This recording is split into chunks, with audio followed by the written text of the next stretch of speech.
Is the F1 movie worth seeing? Yes. I would say so. Finally got around to seeing the F1 movie last night. Went with a couple friends, my girlfriend and my mom, so had a nice, colorful group of loved ones to go have some fun with. And we all kind of had the same opinion going into it, earlier when it first came out. Everyone was a lot of my driving friends were really kind of bagging on the movie. They were saying it wasn't very good, it was unrealistic, blah, blah, blah. I was honestly looking forward to it. I follow the Formula One season, and for those who don't know, they actually were filming alongside the real Formula One season and the Formula One drivers a year or two ago. I admittedly forget what season, but I really appreciated the due diligence that they did in filming this movie and the cinematography they put into creating the scenes. So though I didn't know much about how the movie was actually going to be, I did have high hopes for at least how it was going to look, and therefore I did kind of have high hopes for it just off of the care that seemed to be putting into the realness of it. And honestly, I thought it was pretty great. It's definitely not the most realistic movie in the world, but to be honest, when you're going to see a movie starring Brad Pitt about Formula One racing, I don't really know what else you would expect personally. I know that was something a lot of people were upset about, was the realism not being very good, but I found it very entertaining. The racing was definitely not the most realistic thing in the world. To put it vaguely, it was very over the top. It was very bump and grindy. It was very rough and dirty, very over the top compared to, the racing that you see in real life. But I did feel like it was very fun to watch. I did really enjoy it a lot. I did feel like there were hints of realism in there. It wasn't like, Lightning McQueen doing barrel rolls over the car next to him or anything. Like, it was exaggerated real racing. Like, it wasn't real, but it was real enough to have fun with. And the cinematography was absolutely bang on correct as far as what I had assumed going into it. It was awesome. The shots were done super well. Everything honestly looked pretty beautiful. It was really good stuff. Now that I've gotten kind of my vague explanation out of the way here, now I want to get into a bit more in depth on the movie. So this will kind of cover some spoilers, so I got my brief no spoiler review out of the way right there, but now we're going to get into spoilers here, so spoiler warning, don't get it spoiled. Don't want to spoil it. Spoilers. Cool. The story was kind of laughably ridiculous, but I did honestly have fun with it. Like I said, Brad Pitt stars in this movie, as you guys have probably obviously seen already, and he plays pretty much a washed-up racer, greatest who never was, and he gets a call from an old friend who runs a bottom-of-the-barrel F1 team.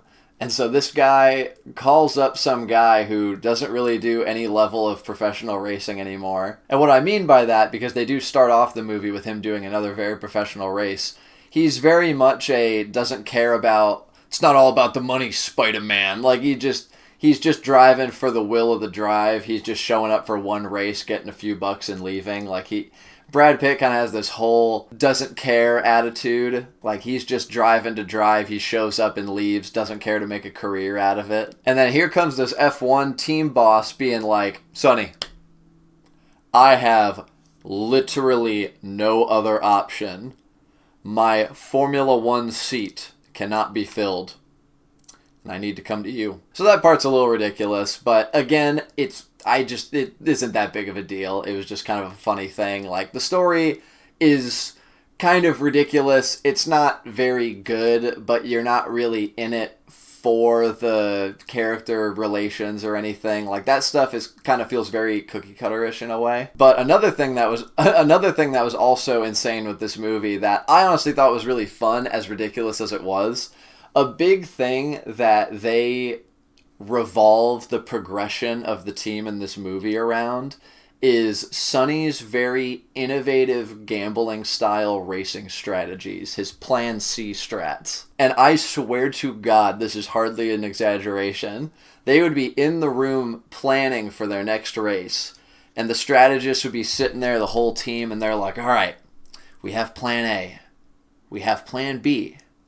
Now, Sonny, we need to come up with Plan C. We need something out of your playbook. And Sonny would sit there and look at the team and be like, well, we equip each car with a quantum Fent laser cannon. blast Max Verstappen straight out of P1, I'll cause 3 yellow flags by wrecking safety workers and killing them on the spot so that the safety team needs to come out there and clean up the track. We red flag the race, we get JP up to P1. And that was like every race. It was like just the most out of pocket, like life-threatening, awful plans you could ever imagine.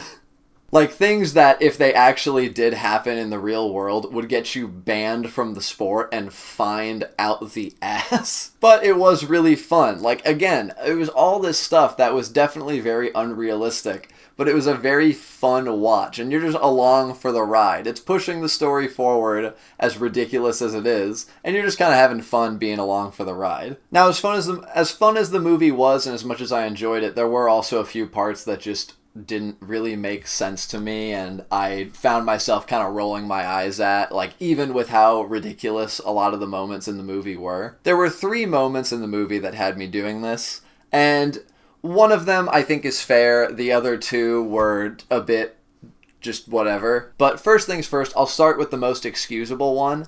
There was a nauseating amount of exposition that the announcers would do. Those who watch F1 races and hear the announcers talk, that was actually the real announcers that they used in the movie. So it was very cool. It was another whole layer of realism to it that I thought was really fun in such a over-the-top, kind of action-packed movie. But the announcers, I just couldn't help but find it hilarious because they would sound exactly like they would in a race. So it really felt like you were like watching a race as far as the announcers and seeing the cinematography on screen. But it would be something like, "Oh man, Sonny's coming in for a pit stop, which is really important. These pit stops last about 3 seconds, and he's 3 seconds in front of the car behind." And it's like, I get it. I know this movie's made for a lot of people that don't already watch F1, so I entirely get the exposition. It was just so constant, the over-explaining of different mechanics of the racing. It was kind of hilarious, and it would just kind of have me roll my eyes, but it was whatever. The second thing, and this one is a bit more of a criticism, because as I've been saying here, a big critique a lot of driving people have with this movie is that it wasn't very realistic. I'm genuinely looking at this movie. I agree. I had fun with it, though. I thought it was very fun, and I think even as a person who's more involved with driving, I found entertainment in how over-the-top all the driving stuff was, because it was just so wild. Like, even knowing relatively what to expect in a realistic sense, you'd see these super over-the-top moments and just these ridiculous things. And, there were a few times I was straight up just kind of laughing in the theater, and, not in a bad way. It was genuinely, I'd be, laughing at just how outlandish some move would be. And it was man, that is so funny. That is awesome. I love that. I was really into it. But the thing that they just kept doing so incessantly was crashing. It was like watching a real-life NASCAR race. These cars crashed so much. And it was never any of the other cars in the field that would cause the crashes. It was always one of the 2 main drivers of the movie. It was either Brad Pitt or the other guy. I don't know his name. But every race, and this movie's 2.5 hours, so every single race, one of these 2 people is crashing. And by the time it got to the 5th crash, into racing or not, was kind of oh my god, they're crashing again. Jesus, man. The crashes in racing movies, look at, Rush, for example, or Le Mans with Steve McQueen. You look at these movies, and the crash is always the big, oh, damn. It's real. But F1, they were just using crashes as story drivers and just big moments to push forward the narrative of the movie. It got to a point where the crashes were almost losing meaning because they were happening so, intentionally at some point, and it just got really over the top. So that was the one thing I kind of rolled my eyes at. The last criticism I had, and this one was fairly small, but it was little kind of B and C plots outside of the main story of the F1 team. Just never really served a purpose towards anything in the movie. Again, like I said, we're talking about spoilers here.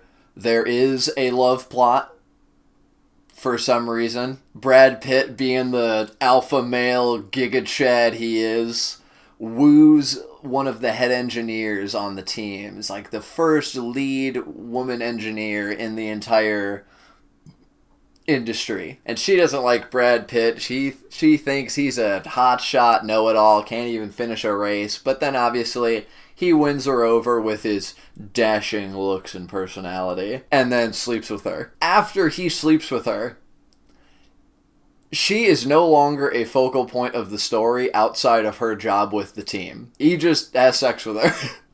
And that's pretty much it. She doesn't really serve any purpose past that. There wasn't any internal team conflict with the relationship.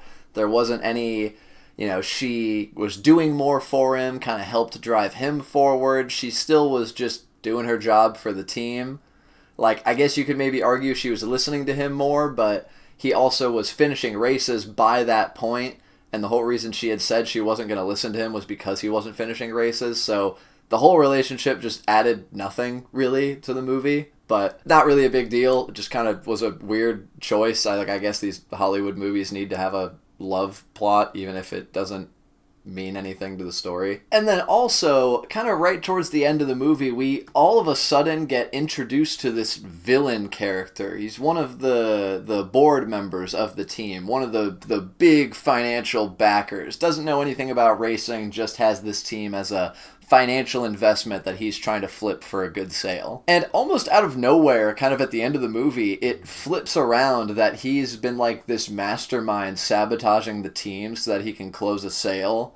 And he wants to like involve Sonny in it to have this package deal of him being a team principal with the team, which obviously Sonny's a big badass who only cares about the thrill of the game, doesn't care about running some team behind a desk. So it becomes a whole big, I'm going to win this race and, say screw you to that guy and show him what for. The money never wins in the end. It's all about the thrill of the drive. Doesn't really make any sense.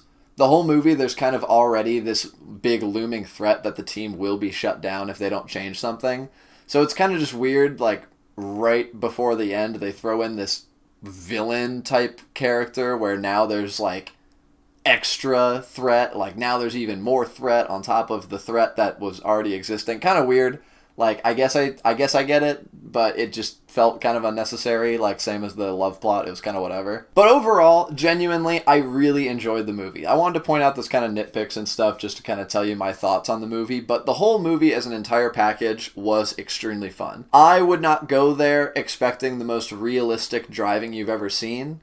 I would go there expecting really fun, ridiculous, over-the-top racing in a realistic setting. I would not expect to go and see some extremely intellectual, well-thought narrative. I would expect to see a story that supports the excitement of the driving and this whole team pushing forward to become one of the better teams in the field through the course of the last half of the season when the bulk of this movie takes place. But yeah, I really enjoyed it. I thought it was really fun, and I wanted to make a video kind of talking about it. I'm really not a big movie guy, so I really don't, I don't think I'll be doing too much of the whole movie review thing like I am here. Maybe if another interesting car movie comes out and I want to go see it, then maybe I'll talk about it. But I just kind of want to get my thoughts out there. It's a racing movie. I'm a racing guy. So I wanted to weigh in my opinion on it and just kind of have something to talk about here and kind of give you guys some insight if you were debating whether or not you wanted to see the F1 movie or if you just wanted to hear my thoughts after already seeing it. So I hope you guys enjoyed, but that was pretty much all I had to say, so I'll get out of your guys' hair.